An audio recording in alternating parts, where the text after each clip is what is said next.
Well done.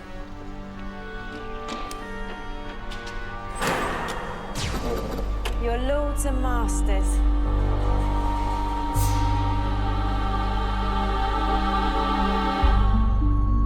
Hello and welcome to day 24 of the Genesis of Androzani 2020 Advent Calendar. It's not Connor, it's me, the other one. Today I'm going to be talking about the 2017 Big Finish box set, The War Master, Only the Good. Now I'll be breaking down each individual story in this box set and I will be doing spoilers. So if you just want to know my general overall spoiler-free thoughts, I think that it's a fantastic box set filled with this wonderful sense of macabre humour, perfectly befitting of the Master as a character, as well as some twists on the traditional sort of Doctor Who structure and Base Under Siege structure, because we're now doing it with this different character's perspective, but also the sort of way it parallels between the Master and the Doctor and how they are more alike than they would care to think. And the acting across the board is superb, and the writing is so much fun. Sir Derek Jacobi is my favourite iteration of the Master for a very good reason. Now, if you have any interest at all in this story, then I would strongly, strongly urge you to go to the Big Finish website and get a copy, because it is well worth your time. Now that the spoiler-free section of the video is done, I want to dive headlong into the first story on this box set, which is Beneath the Viscoid, written by Nicholas Briggs. Before I say anything else, I want to begin by talking about the cold open to this story. It's simply just a small little tiny paragraph of dialogue read by Sir Derek Jacobi, and it's just the Master describing the situation he's about to be in and talking about the planet of Gardeza, which is the location for this particular story. And he talks about this wretched time war and just starting the story right out of the gate with his sort of malicious voice and how he has so much contempt for his surroundings. Immediately you're like, yes, this is the Master. Yes, it's Derek Jacobi, and he's not phoning it in.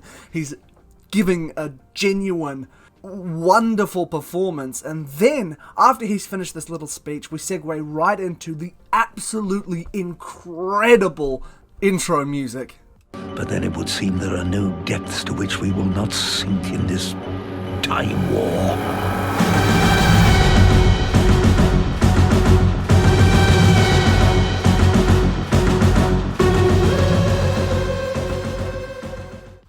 Now, what I really appreciate about the setup of this story, and across the board really, less so on a couple other stories, but I'll talk about that when I get to them, is the palpable sense that this time war is affecting the universe, and these people in particular feel this just sense of dread because the two armies that are mainly at play here, everyone fears both of them. The Time Lords with their incredible power over reality, if you will, and the Daleks with their just incredible militaristic force and relentless nature and incredible numbers. They're both to be feared in the eyes of these characters, and I love the way that at the beginning of this story we hear Neas, I believe it's pronounced, played by Jacqueline King, and Osen, played by Deirdre Mullins, having an argument, and I believe it's Neas talking about how everything they're doing is futile. They're just saving themselves time for when they're inevitably going to be killed by the Daleks. But they also bring up this really genuine sense of despair in everything that's being said, and I absolutely love the way that is set up. The sense of desperation that these characters have, particularly Nias, she gives this impassioned speech about why she has to do everything she can, including incredible risks, which in this case there is a strange pod that they've discovered near their base, and they've got the other part of their crew have discovered it, and they bring it out, and they're saying there could be something inside of it, we're not entirely sure what to do with it, and Neas is saying, we need to do something with it, because if it is a weapon that we can use against the Daleks, it will either delay, or, in Miracle of Miracles, prevent the inevitable death of us all, and that kind of thing. It's just so rich right out of the gate, just how scared these people are. What I also love about this setup is how the fear doesn't just affect the Daleks. As I mentioned before, it also affects the Time Lords. When they scan the pod, and this is where the spoilers come in, even though this is the setup of the story, I'm going to start breaking it down. The Master is inside that pod, and they scan it, and they detect 2 heartbeats. and there's a big debate. Suddenly, the tone of their voice changes, and it becomes this one of immediate sort of, okay, swelling panic. They're like, what do we do? What do we do? What do we do? Because, oh my god, it's like having a Dalek inside there that's just asleep. It's something that could be as bad as a bomb that would wipe them all out. Because it's just one Time Lord inside this pod and they don't know how to respond to this. Why I think I like this so much is that it's building on the ideas that were all alluded to as part of the mystery in the TV series Revival. Whenever the Doctor or anyone else talked about the Time War, there was this sense of, it was awful. It was so bad that the Doctor doesn't talk about it, not just because of how it ended, but just in general, all the sort of trauma that the universe felt. And in this case, they've taken that idea and ran with it. The smaller, just side characters in this one story can exemplify just how worn out, tired, and scared everyone was in the universe, and I really like how Big Finish has done this. It's not just in this particular story, it's in other stories they've done as well, particularly in the 8th Doctor as he's headed into the Time War, and it sort of ties into that little final Night of the Doctor story that Stephen Moffat wrote. The Time War does feel like a big deal. It's not just a backdrop, there's actually stakes there. It feels dangerous, and I really, really like that. Of course, very quickly, the characters come around to the idea, okay, we should open this because if it is a living Time Lord, we have to take that risk because they may be able to help us get rid of these Daleks because they are sworn enemies, despite how dangerous it may be to let this Time Lord out. This is where the fun really begins because they open the capsule and out comes Derek Jacobi's master. And right away, I started to see the parallels between the Master and the Doctor because he's toying with them. As soon as he wakes up, they're like, "Are you a Time Lord? Are you a Time Lord?" They're being super aggressive towards him, and he just says, "Oh my, you aren't friendly at all," or something to that effect. And it's kind of similar to the way the Doctor, particularly the likes of Tom Baker, would be present in a moment, but clearly his mind was elsewhere, and he was thinking of other things, but he is also, he's sort of pretending like he's not aware, but he is quite spacey. I'm not explaining that very well, but I think if you're a fan of Doctor Who, you know what I mean. Master starts to play off of the people around him, much like the Doctor does, where he's being all dazed and confused, and because he's in an older body, he's acting a little bit dottery and all that, but what he's doing is also gleaning the situation and seeing how much of a threat these people are and what's going on. And then he says, "Where am I?" And Osen says, "You're on the Dalek-occupied world of Gardeza," and he says, "Really? Oh, what a shame," or something to that effect. And it's that kind of downplayed, quiet sense of humour that the Doctor and the Master share, and I really enjoy that. And all the actors, again, I cannot praise the acting enough in this story. It is wonderful.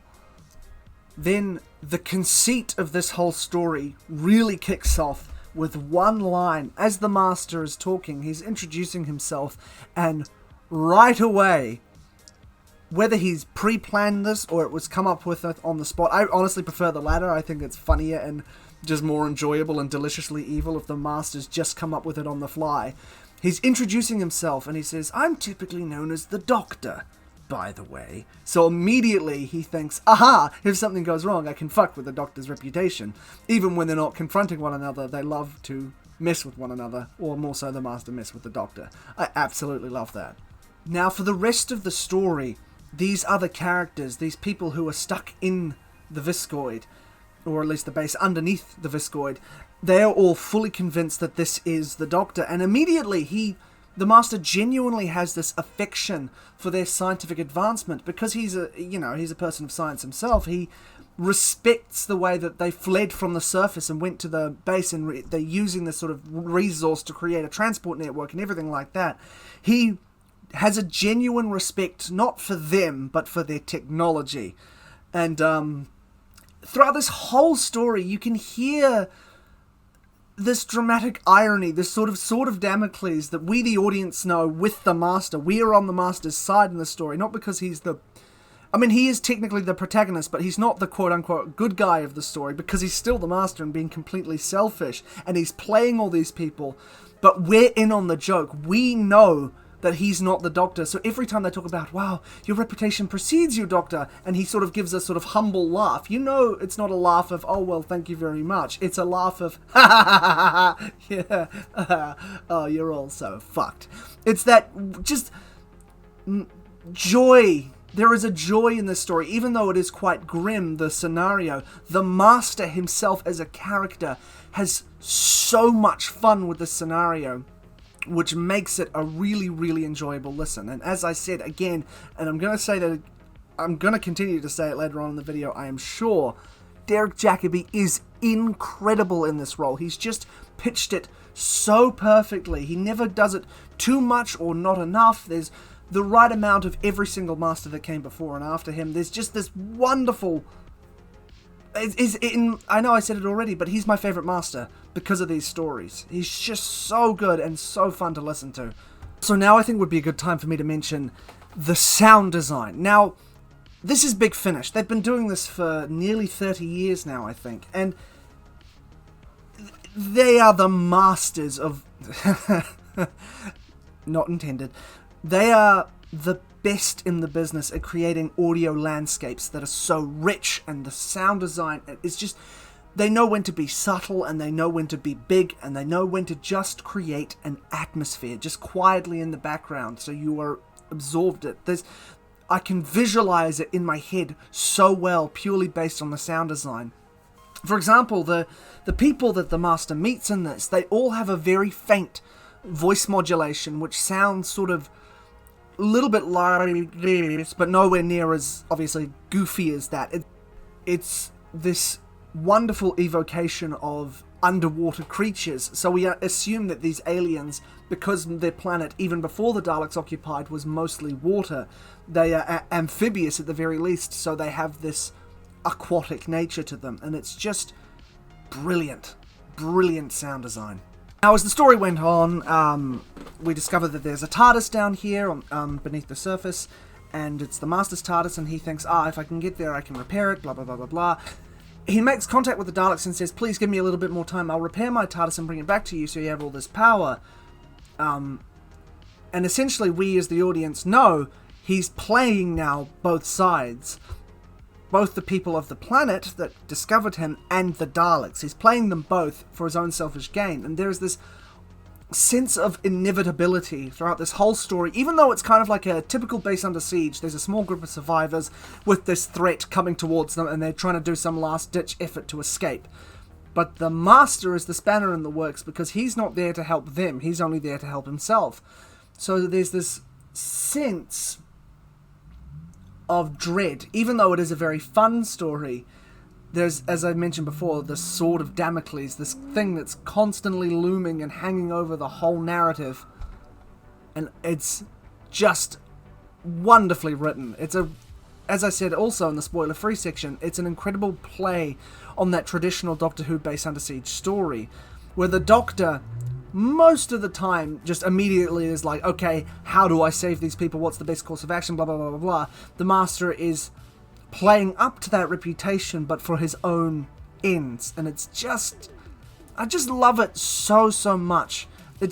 It's both reverential and a little bit deconstructionist of the formula, but it's so good. When we get to the point that it has been revealed that it was the Master the whole time and not the Doctor, the sense of urgency ramps up, and then suddenly it takes a shift from this typical base under siege story to the base infiltration story, I guess, because they realise, oh no, Osin's in a separate part with the Master. What's going to happen? Oh god, whilst the story is reaching its climax and have come up with this brave plan to get away, it creates this really wonderful sort of different dynamic to the climax that you would typically find in these kinds of stories. And I just really, as I said, I keep repeating myself, but it's true. I really enjoy the spin on the classic formula that they have in this story, and that Big Finish allows themselves to do. It just creates for a more surprising and enjoyable and a bit more of a rich version of what typically would be a bit of a bad by any means conceit for a story, but more so one that we have seen several times before, so it's just not fresh or as exciting as a more unique and interesting idea. And building on this, the ending of the episode is just pitch perfect, because the Master does end up saving the day, and Osen, who's with him, questions, well, what's the difference between you and the Doctor? Because if the Doctor was here, he would have done the same thing. He would have saved us. And the Master's like, oh, yes, but I'm not as egotistical as him. And so on and so forth, and pontificates their place in the Time War and how they view it, so on and so forth. And he gives that as an explanation. But as this ending is wrapping up, we discover that that's not entirely the main difference, because he gets a call to go back to Gallifrey, and he says, oh, well, I can't have quote-unquote lesser species coming with me. So he's like, oh, if you could just press that button on the console there, and it'll help us, get on our way, and I'll send you on your way, and I'll go, and we'll part ways, and that'll be that. And as Osen presses the button, she suddenly gets all the leftover temporal energy fusing through her, aging her to death, in a horrible, horrible graphic scene as the Master just talks completely calmly about what's going on. And you're reminded, oh no, yeah, the Master is sinister. He is not an anti-hero. He is a villain. He is an antagonist. He is truly, truly a piece of work. And that ending is just the little clincher at the end to remind you he's the bad guy. And it's just perfect. I love it. This story, Beneath the Viscoid, is just... I know I say just something a lot, but it's just sublime. It is so, so good. I strongly, strongly recommend you get this box set for this story alone. However, it's not even my favourite story in this box set. With that said, we now move on to the next story. The Good Master by Janine H. Jones. Now, first off, I apologise if you can hear a sort of low humming in the background that you couldn't before. I'm recording this part on a different day, and it's a very hot day, so I do have my fan on, but it's on the lowest setting, so hopefully it shouldn't interfere too much. Anyway, now, The Good Master. This is probably my least favourite story on this box set, but I don't think it's by any means even remotely close to bad. In fact, it's very, very, very good. My main sort of issue with it is it's kind of, in a way, up until a certain point, very similar to Beneath the Viscoid in terms of it's a unique location that the Master is at, pretending to be someone else, and the Daleks are in pursuit. And it's sort of like a Base Under Siege story, but slowly it's revealed that he's there for a reason, because there is some great power here on this planet, and he wants to go after it and harness it and use said power to be able to wipe out the Daleks. But what he encounters is these sort of sentient creatures that know the Master and talk about how the Master eventually is going to do something selfless to save the universe. And it sort of suggests that the idea of this box set, and it's sort of something that you see come up in all four of these stories a little bit, the idea that the Time War affected everyone involved. So the Doctor became much, much darker and much more aggressive, we're told, in the form of John Hurt. But in the form of Derek Jacobi, the Master almost becomes more like the Doctor. He's still very dark and a callous murderer and very self-important. However, when his own interests align with the interests of the quote-unquote greater good, he becomes somewhat of a hero, not even an anti-hero. Though there are beats throughout all four of these stories where you're like, no, that's not something a hero would do. He's still very much the Master, very much like the ending of the previous story where he just aged that person to death in the middle of his TARDIS, whilst just calmly talking to them. Something I do love about this particular story is the world building and the ideas that it builds on in the Time War itself, though yes, I did criticise the fact that it's a bit of a base under siege. The base that is under siege is really neat. The fact that, okay, so we meet this character named Cole Giannish, who is a doctor aboard this ambulance ship, and the Daleks are in pursuit of the Master, because the Master is in this vicinity. He's on the planet down below, which is a hospital planet. This ambulance is coming there saying, hey, we're seeking refuge, it's just us. And they're like, hey, there are other ships following you. And it's like, don't worry, it's just us, we don't have any other ships with us. And then the Daleks come out, they attack, a whole bunch of people die, pretty much except for Cole Giannish. He goes down onto the planet and then is being looked after, and he sort of has the sense of guilt of, oh my god, I need to do more, oh my god, I'm injured, I want to do more, I want to help more. But the whole fact that there are these hospital planets or ambulance ships that say they have no part in the war, but they're just there to provide refuge or medicine to people who are affected galaxy-wide by this, I think is such a neat concept and helps establish the dire straits of the galaxy, which again is something it's not overt throughout these 4 stories, but it is something that is ever present. It's just this looming feeling, particularly also tying into the way the Master reacts to all of this. Because the Master's down there pretending to be a surgeon, and he much quicker in this story than it did in the last story, hands over the information. No, I'm the Master, I'm the one they're looking for, but I'm here because I believe there's a weapon here that we could, or there's something here we could use to turn the Daleks away. And then eventually they're like, nope, the Daleks are attacking, because they're like, you have 24 hours to hand over the Master, and they're like, oh, we don't have the Master here, and the Master's like, no, not me, and then eventually the Master's like, it is me, but shut up, we're not going to hand myself over. They end up working together to go and find this particular power source in a scene that's sort of reminiscent of Oxygen, not just the element, the actual episode of Doctor Who Oxygen where they're in those suits and the Master's sort of talking about, well, the less you panic. The Cole Jarnish also talks about how they sort of train to your unique breathing patterns, and if you panic, you're less likely to get more oxygen to you because it's not regulated properly. And that's just something that I thought was a really neat sort of tense, claustrophobic, horrific idea. But something I also really love about this story is the relationship between Cole and the Master, because it very much becomes like that of the Doctor and any of their companions, except for the fact that it's later revealed that the Master, of course, is just using Cole for his own means to an end. He's like, this guy's a good pilot, we need this guy to pilot us to this particular location where this power source is coming from, yada yada yada. Even though he's injured, I don't care. And there's a part where Cole's like, I can't do this, I'm injured, I'm not good enough, I'm going to crash, I'm going to get us all killed. He's having a complete meltdown and a crisis of confidence because of what came before, because of the Dalek attack. And this is another one of those twists on the Doctor Who formula that I keep referring to, in the case that the Master is like, you can do this, you are called Jarnish, damn you, you will do this, you will obey me, you can do this, obey. And what he's doing is the typical sort of Doctor rousing speech, believe in yourself, you have this skill within you, you can do it. Except the Master's just doing that as a way of hypnotizing him and being like, shut the fuck up and let's go. And it's just a really interesting way of reworking that particular trope that we see often in Doctor Who, and that sort of sets them up going forward as well for the next story. Look at me. You are Cole Jarnish. There is nothing you cannot achieve. Believe me. Obey your instincts, Cole. Obey me.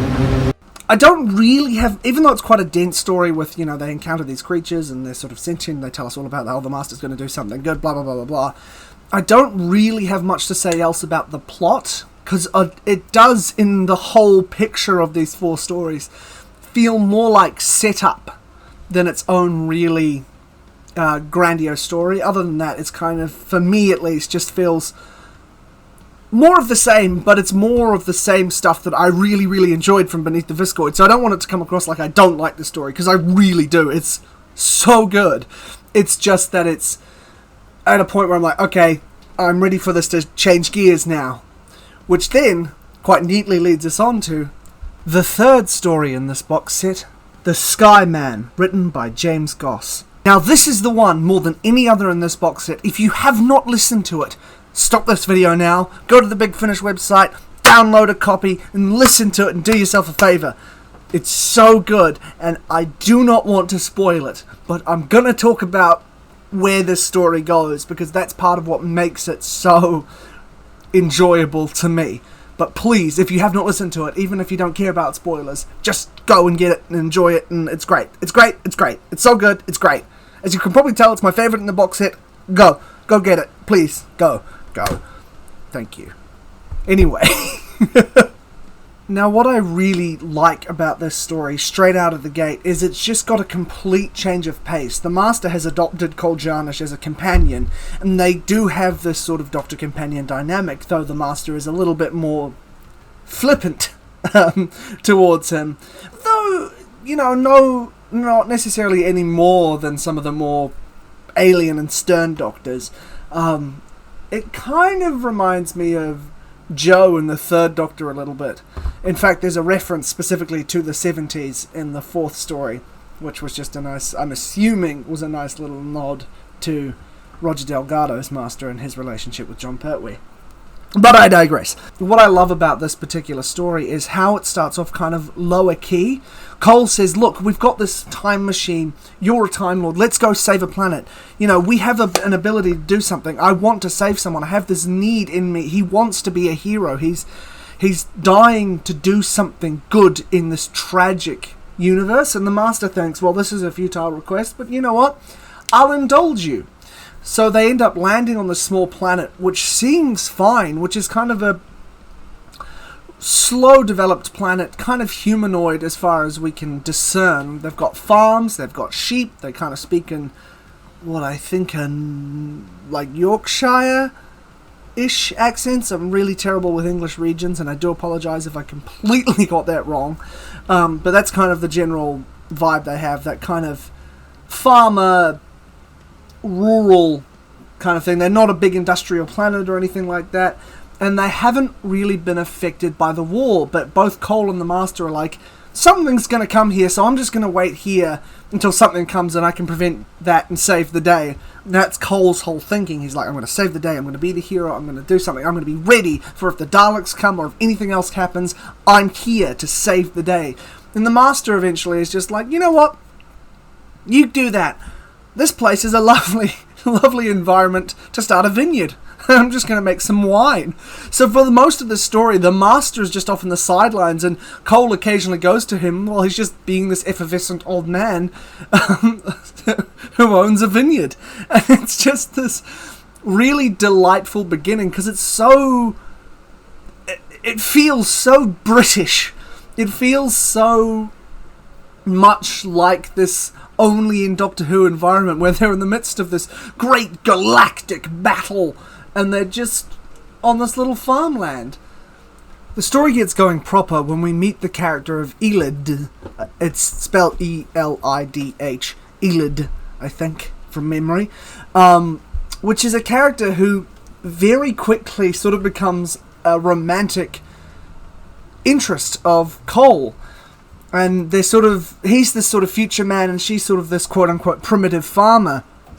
And the story sort of is slow to begin with. It's quite low-key, it's calm, they realise there's no imminent danger. And so Cole just decides, despite the Master saying you probably shouldn't interfere, Cole just says, you know what, I'm going to add little enhancements to your technology here and there just to make farming easier for you, and you can move forward and you can get better crops and you can get them faster and so on and so forth. And as it goes on, the chemistry between Cole and Elid, had to look it up, Cole and Elid, becomes really genuine, and it's quite a sweet romance that I found myself really buying into. The actors do a terrific job, and he becomes quite friendly with her father, and he's a helping hand on the farm, but he's sort of this future man. He gets a tick on him at one point and he just freaks out. He doesn't know what to do with it, even though he's seen much more horrific things, and she laughs at him because it's like, well, that's just a thing that we deal with all the time here on the farm.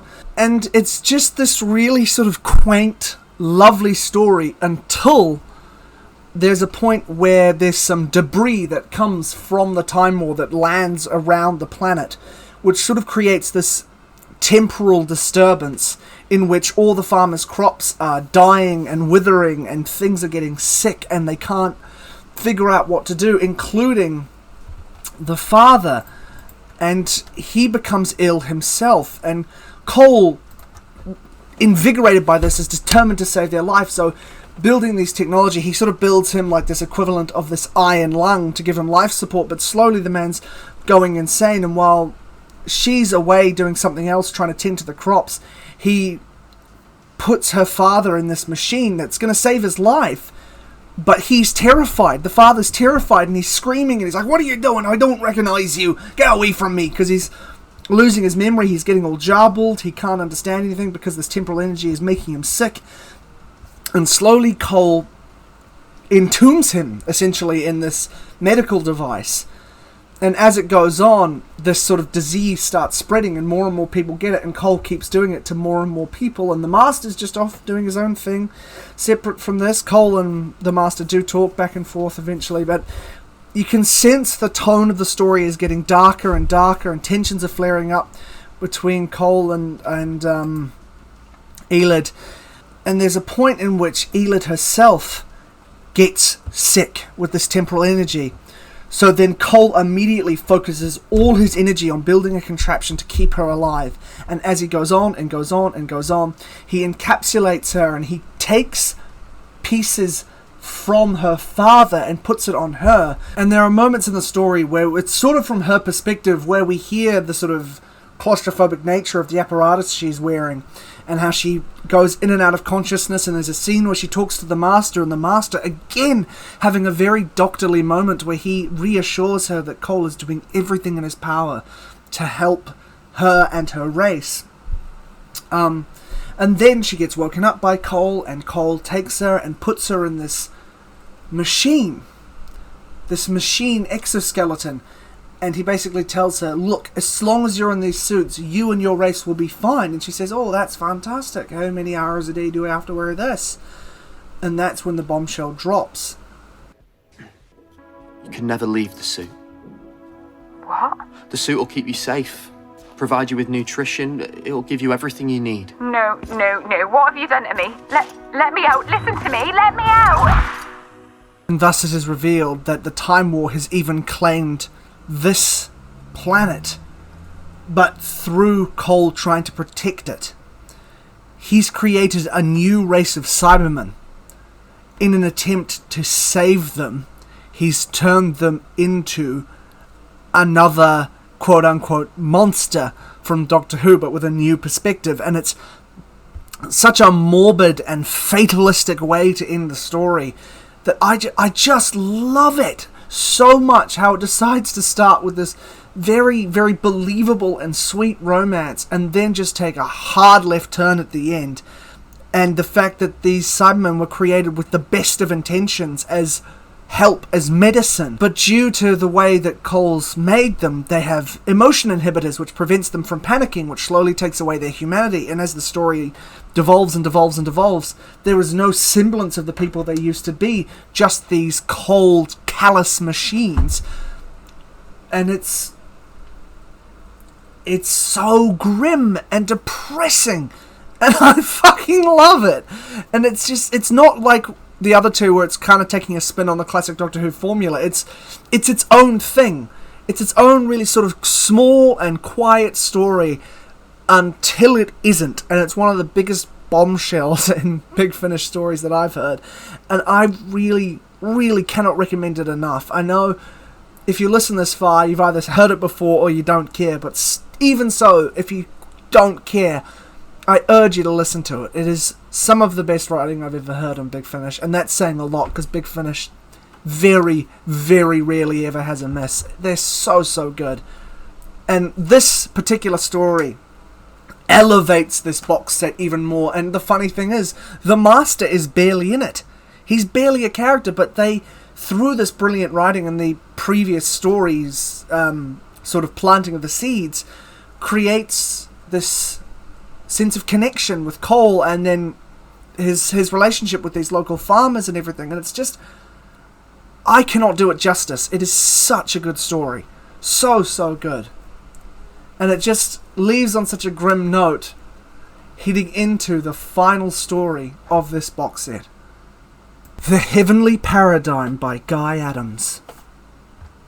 Now, this story is another one I love. It's got a lot to live up to from the previous story, which I do think is better and more tight and more concise, but purely just from sheer ideas in this story alone, I just adore it. It's so ambitious and yet so quaint at the same time. Very much like the previous story, except its quaintness is very much sort of like a deliberate ploy, as opposed to the last one, which was quaint until it wasn't.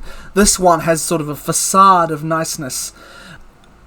So this story, Cole and the Master end up in England in the 1970s, again, quite possibly just evoking Roger Delgado and John Pertwee and that whole era of Doctor Who, and sort of a metatextual reference. But I love the fact that they end up here, and it's just this small little townhouse, I guess you could say.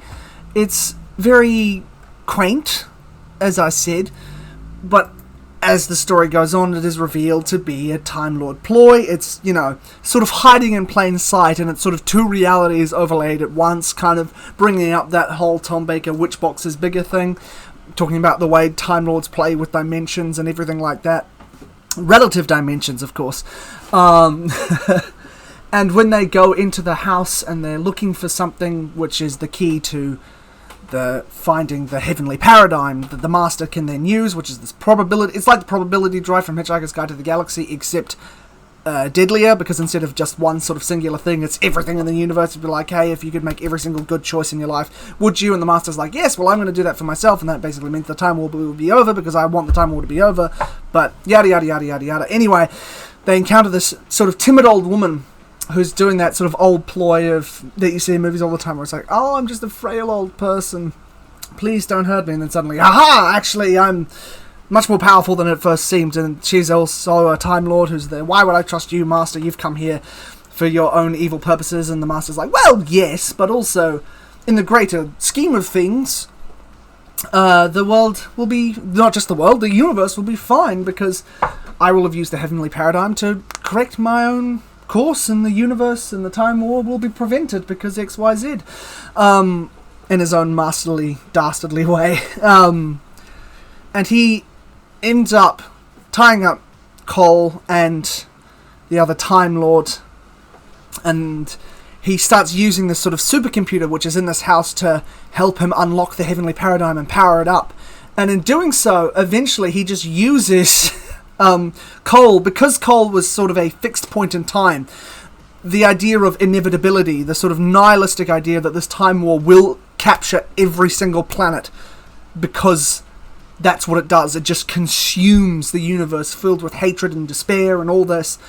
And because he ended up creating this race of cyber people who were another version of the Cybermen, he himself is a sort of fixed point in a way, and he has his own temporal energy, so the Master taps into that to use it to fuel the heavenly paradigm. And Cole is desperately pleading for his life after they've had these couple of adventures together, like, you're my friend, and the Master's like, no, fuck off, die, I don't care, I'm just doing this for my own means to an end, that's all you ever were. Because this whole time, these 4 stories have been leading up to this, sort of making you think, well, the Master's become quite doctorly and almost caring for these other people, even though he keeps insisting, no, I'm just in it for my own means. It just happens that our means align at this point. And when it gets to a point where they don't converge, he happily gets rid of Cole, who's been his companion for these times. And I think that's genius that they didn't go down the route of, oh, maybe there's some sort of redeemable factor to the Master in here. He's actually a bit of a hero during the Time War. No. As we saw in the first episode and in this story, it's like, no, he's still the Master, if not more vicious. It's just he's more willing to work with other people to prevent greater suffering in his own mind. He doesn't have as he says, the same delusions of grandeur as the Doctor. He's not thinking he's the center of the universe. He's just a survivor. And I think that's just such a neat way of representing this character and a way to resolve it. And after all this is sort of resolved, there is an event that happens which basically causes the Master to revert and change, and his DNA is changing and things are going completely awry. And obviously it's slowly revealed that, this is how Professor Yana was born. It ties directly into how he got his identity as the Master stripped, and that, temporal energy went into the Fob Watch, or the Chameleon Arch, whatever you wish to call it. And it's this idea that was set up in episode 2, where these creatures foreshadowed, the Master is going to do something to save the universe, he's going to do something selfless, which in a way it is, because his presence is no longer there. He is no longer this big evil, because he's not aware of who he is. He's transformed himself and hidden in plain sight, which then ties directly into my favourite series, Series 3, which obviously, for some people might not gel very well, but for me, who loves the Professor Yana storyline and loves Derek Jacobi's brief performance as the Master in that story, thinks this is just an utter treat and an utter gift, because this is something I've wanted to see, but hearing is just as good. Since I was a kid watching that first season, I was just like, I want more of that Master. I want more of that version of the Master, and what they gave me was such a unique and wonderful version of this character, and I cannot thank Big Finish enough for doing it, because it's just, I grin from ear to ear just talking about it, because it's just perfect. It's just exactly what I'd hope it would be, and they've done more and more and more with him. And what's particularly impressive is because, as far as I'm aware, this was intended to actually be another War Doctor story, but sadly Sir John Hurt passed away. So they decided, we can rework this and change it. So it's about the War Master, and from there, since Derek Jacobi said yes, we have had the best Master in Big Finish since 2017. He's come back and done several stories since then, and he's continuing to do so, and I'm so glad that they do that. And I guess, with that said, I would strongly recommend this box set, in case you couldn't tell already. Yeah. Check out Big Finish if you haven't already, because I'm sure, even if you're not a fan of the War Master, there will be something you will enjoy. Anyway, that's it for the video. Thank you very much for watching. We hope you've enjoyed this Advent calendar. Alright, goodbye.